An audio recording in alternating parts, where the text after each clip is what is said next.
Olá! Está começando mais um Fronteiras da Saúde, o programa do Núcleo do Combate ao Exercício Ilegal da Medicina, do CIMERS. Eu sou a Bruna Tertuliano, diretora do CIMERS. Olá, eu sou Mônica Berg, diretora aqui no CIMERS. Hoje nosso tema ele é sempre interessante, né? Não deixa de ser interessante como todos os outros temas que nós trouxemos. E é um tema que é bastante atual, muito preocupante com essa ênfase toda pelos riscos para a saúde da população, como a gente sempre fala aqui também, né? Então, hoje sobre os riscos de realizar procedimentos estéticos com profissionais não habilitados. Procedimentos estéticos, eles muitas vezes parecem simples, eles parecem algo tranquilo de ser feito, algo que não vai gerar nenhuma complicação, fazer um botox, fazer a aplicação de um ácido hialurônico. No entanto, eles são invasivos, isto é, eles vão para dentro do corpo da gente, né? Por mais superficial que ele seja, ele é invasivo e eles podem sim trazer consequências graves à saúde e muitas vezes permanentes.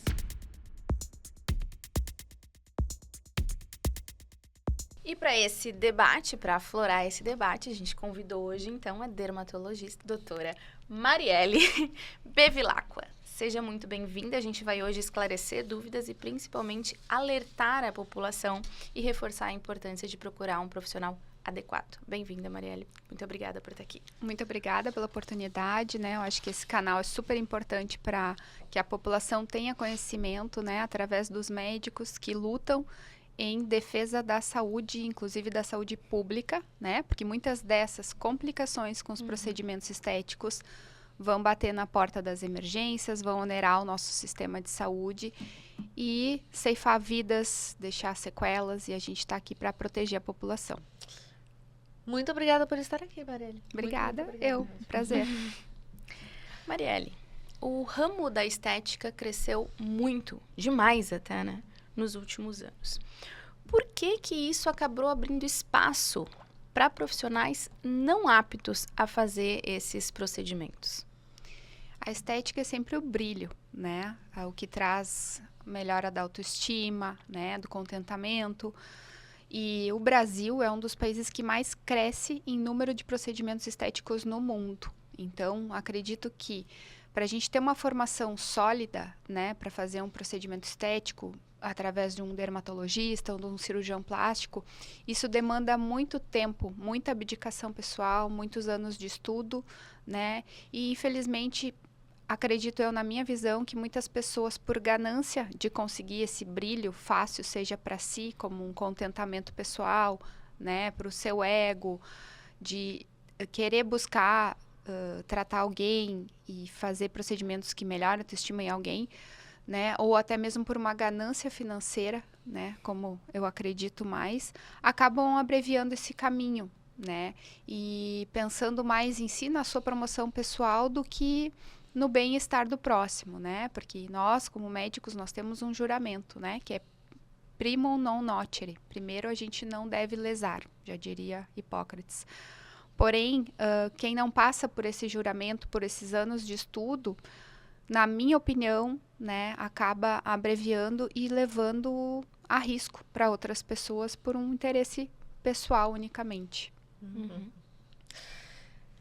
Quando a gente fala de botox, quando a gente fala de ácido hialurônico, de preenchimentos, quais os principais riscos que esses procedimentos podem acabar gerando quando realizados por profissionais que não estão habilitados, que não estão aptos a realizá-los? São procedimentos não isentos de riscos, né? A botox parece simples, a gente vê promoções em qualquer esquina hoje em dia, mas recentemente, por exemplo, a gente teve uma notícia importante na mídia de casos de botulismo, né? Uma doença que pode levar a óbito, que não tem cura, causado por uma toxina botulínica falsificada, né? Hoje em dia, os locais onde esses procedimentos são muito baratos, a gente tem que desconfiar, né? Toxina é um medicamento perante a Anvisa e deveria estar somente na mão dos médicos. Já o preenchimento com ácido hialurônico, né? A famosa harmonização facial que tem se falado por aí, a gente nem, como médico, nem gosta desse termo, né? É um material injetado, né, através da pele, que principalmente na face, que é uma zona de risco, onde passam vasos, nervos, artérias, veias, né, que se comunicam diretamente com o cérebro. Então, se o procedimento for indevidamente realizado, a gente pode ter um AVC, né, por deslocamento de um trombo desse ácido hialurônico. A gente pode ter uma cegueira. E o que é mais comum da gente ver por aí é injeções erradas, evoluindo com necrose da pele, perda de tecido e deformidades, muitas vezes permanentes. Chega até a dar uma ânsia, né? É. E do A ponto- gente que atende, então imagina como pior é. ainda. E do ponto de vista médico legal, tá? O que caracteriza o exercício ilegal da medicina no âmbito da estética? Então, existe uma lei federal, né, que é a lei do ato médico, que se sobrepõe à lei dos outros conselhos. Então, infelizmente, a gente vê deliberações de conselhos de outras profissões que não a medicina, dizendo que eles podem tudo, né? E muitos pacientes vêm me questionando até, mas doutora, o fulano de tal profissão, ele pode fazer isso? O conselho dele diz que pode. Mas acima da lei dos conselhos, a gente tem uma lei federal, que é a lei do ato médico. Então, são atos médicos privativos do médico, o diagnóstico, o tratamento das complicações, os procedimentos invasivos que ferem a integridade da pele, como uma toxina, um preenchimento, a aplicação de um bioestimulador, né? E cabe ao médico realizar esses procedimentos, né? Ele vai determinar também os tratamentos que vão advir do diagnóstico feito pelo profissional médico. Perfeito. Muitas vezes o paciente ele acaba sendo atraído por promessas, né, milagrosas, por preços convidativos também. Que alerta que tu deixas para quem está nos assistindo a respeito disso? Eu acho que aquela famosa frase do que o barato sai caro, né, ela é mais atual do que nunca. Quando um procedimento estético, invasivo principalmente, sai muito barato, vocês têm que desconfiar do local onde é feito, se ele passa por uma vigilância, do profissional, se ele é habilitado, se ele é médico, né, cirurgião plástico, dermatologista ou cirurgião vascular. Também a gente tem muitos procedimentos invadindo a área do vascular, né, como secagem de vasinhos, por aí, de uma forma totalmente errônea. E analisar o currículo desse profissional, ver se tem registro no Conselho Regional de Medicina, o CREMERS, aqui no Rio Grande do Sul, se ele tem o título de especialista, o númerozinho do RQE. Então, se você procurar o médico no site do CREMERS, vai estar ali as habilitações que ele possui, né? Então, cirurgião plástico, dermatologista, cirurgião vascular, todos esses estão habilitados para fazerem esses tratamentos estéticos.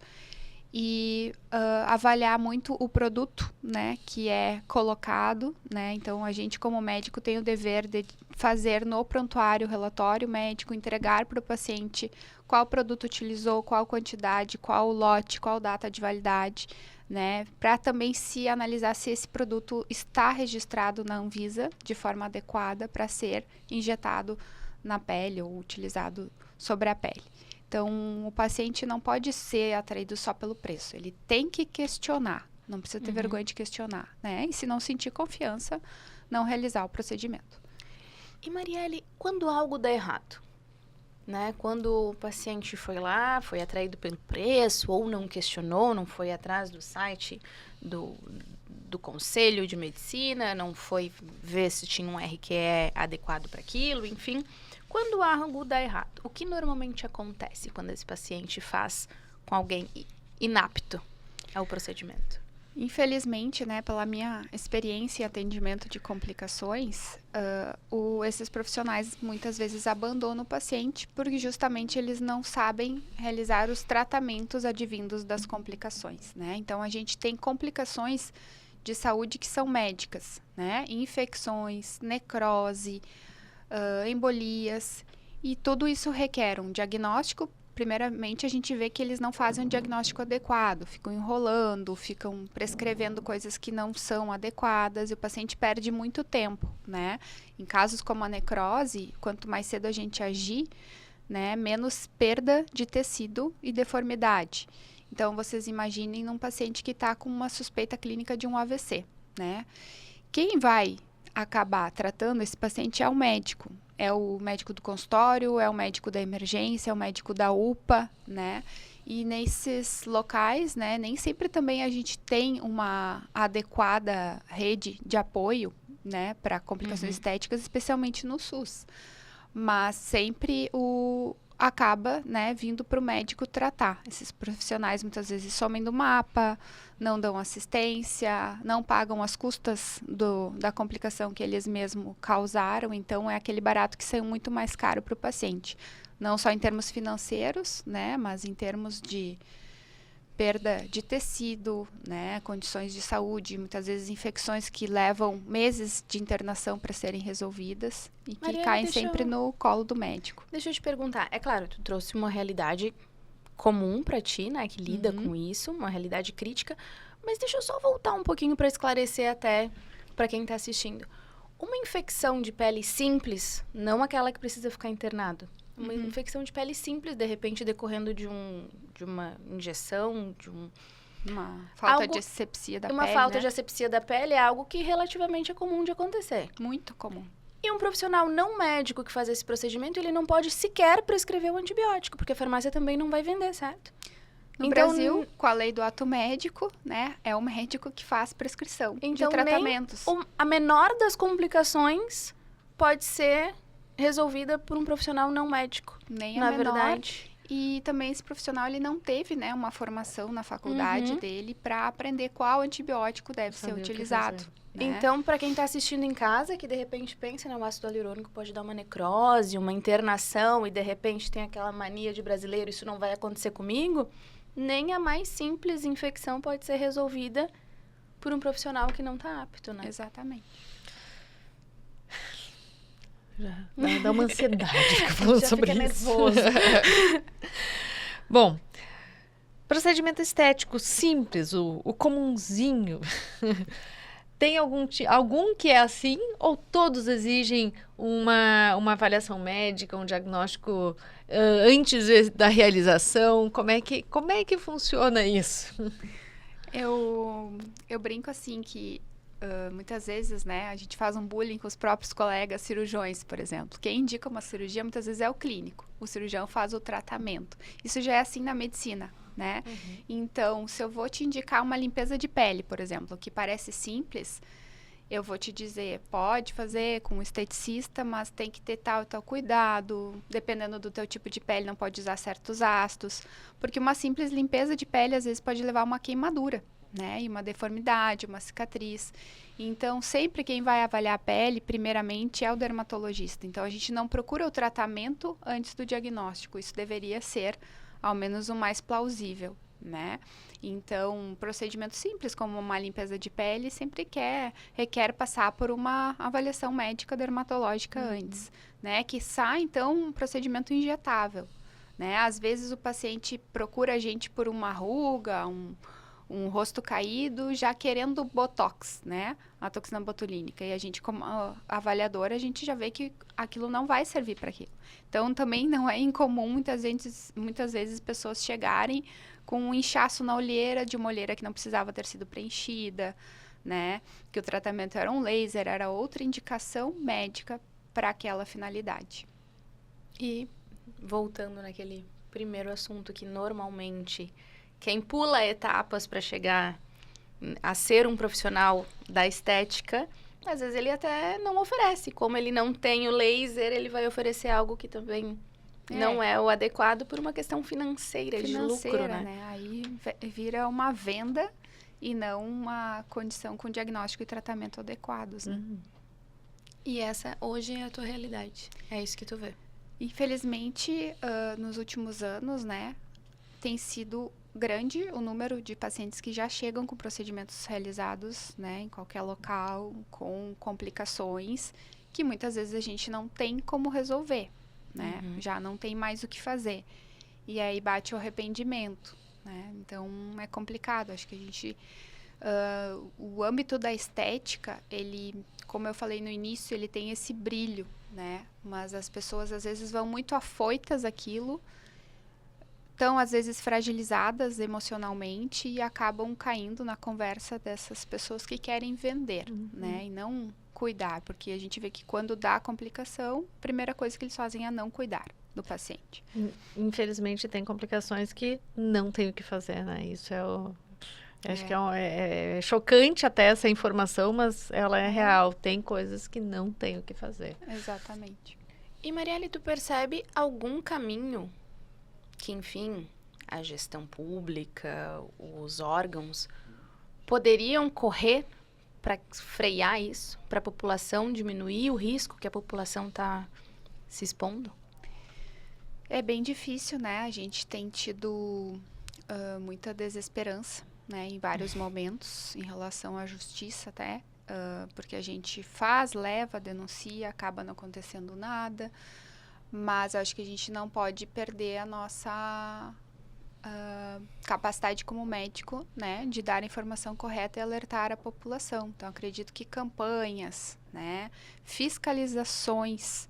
Hoje a gente sabe que o setor de fiscalização é muito precário, né? Falta funcionário, falta horário para as pessoas irem fiscalizar, né? Os consultórios médicos, eles passam por aval da vigilância, né? E a gente sabe que hoje em dia tem procedimentos médicos que estão sendo feitos até em locais que não têm habilitação para isso, como um salão de beleza, por exemplo. E quem fiscaliza? Quem pune? Quem multa? Na fiscalização. Quem barra, né? Eu acho que a fiscalização seria o principal, né? Porque a prevenção a gente consegue, né? Nós, principalmente aqui com o Simers, com esse núcleo, alertar a população, né? Fazer campanhas, mostrar o nosso trabalho, a nossa preocupação. Mas acho que o setor de fiscalização teria que ser mais incisivo. E também para penalizar, né? Porque a gente se depara muito com casos que o paciente foi a óbito ou teve deformidade permanente e que a pessoa que fez aquele dano não sequer foi condenada, né? Então, gera uma revolta, né, dos profissionais que fazem a coisa certa, até mesmo da população, mas é um trabalho de formiguinha, né? E a gente tem que fazer a nossa parte. Acho que essa questão da fiscalização, eu queria comentar que a fiscalização no Brasil, ela se dá por demanda. Isto é, o órgão ele tem que ser chamado à fiscalização. Então, acho que essa parte de denunciar algum lugar ou de que, minimamente questionar a vigilância, ir atrás da informação. Será que este lugar ele tem um alvará? Ele tem realmente um ambiente adequado para a realização de um procedimento ou não? Né? Então, a fiscalização ela não acontece de forma espontânea. Muito seria o por ideal. Denúncia, né? Seria o ideal. Ela acontece por denúncia. Isso muda um pouquinho o cenário também. Marielle, foi muito bom esse papo, né? Está sendo. Eu aprendi bastante aqui, como eu costumo dizer, isso acaba sendo uma troca. Estamos nos encaminhando para o fim. Algum recado que tu gostaria de deixar para a população, para os pacientes, em relação ao que a gente conversou?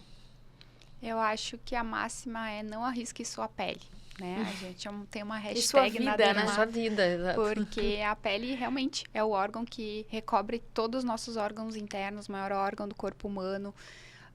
E todo o procedimento que fere a integridade da pele, a gente tem que, no mínimo, desconfiar, né, de que isso não é isento de riscos, né, e que isso deve ser feito com um profissional médico habilitado.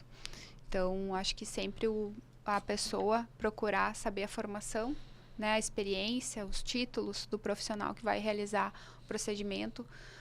Obviamente, um procedimento feito num local com exímia limpeza, segurança, né, com alvarás que a gente sabe como médico quão caros são para a gente manter, né, e que também a nossa formação é muito cara, né. Obviamente, isso vai se refletir no preço, né, então desconfiem de preços baixos, né, porque isso pode gerar riscos depois irreversíveis e a gente acabar se arrependendo, até porque também vai gastar muito mais tempo, dinheiro, saúde para resolver.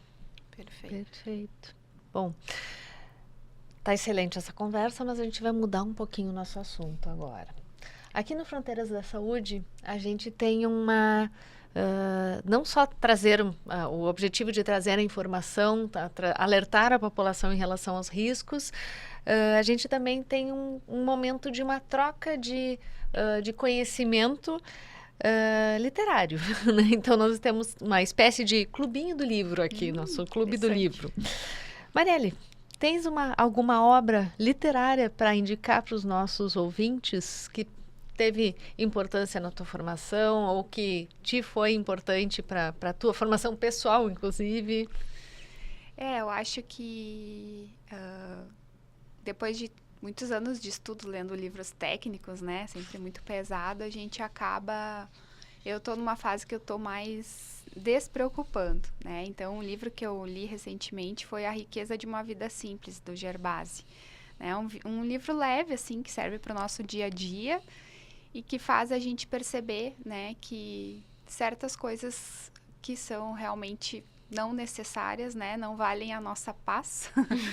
Não, o nosso dinheiro não vale tanto, assim, quanto para adquirir coisas, mas a nossa paz do nosso dia a dia, e isso vale para a estética, né, também, que a gente possa dormir tranquilo, né, e com a consciência limpa e tranquila de estar sempre lutando pelo que é certo, por mais que esse caminho às vezes seja mais difícil, né, e principalmente fazer essa limpeza, assim, de vida do que não funciona, que não leva a coisas que não vão te dar um retorno espiritual ou de paz, né? Porque a gente luta tanto, a gente combate tantas coisas no nosso dia a dia, né?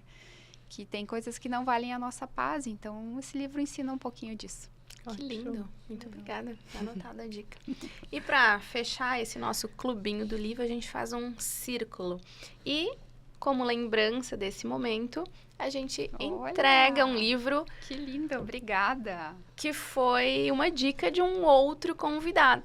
Para fechar esse ciclo. Que interessante. Para marcar um pouquinho esse momento. Uma ótima iniciativa cultural. Muito obrigada. Nós agradecemos muito a tua presença aqui, Marielle.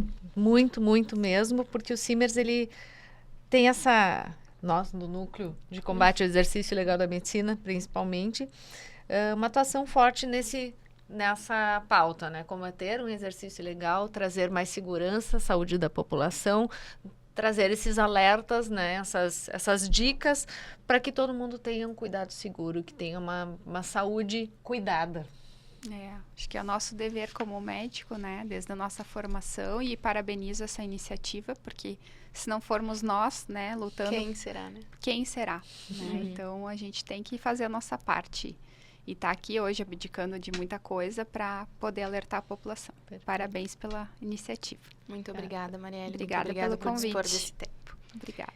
E para você continuar nos acompanhando, continuar acompanhando Fronteiras da Saúde, fica de olho nas redes sociais do Simers, o Instagram, o YouTube e o Spotify. Até a próxima.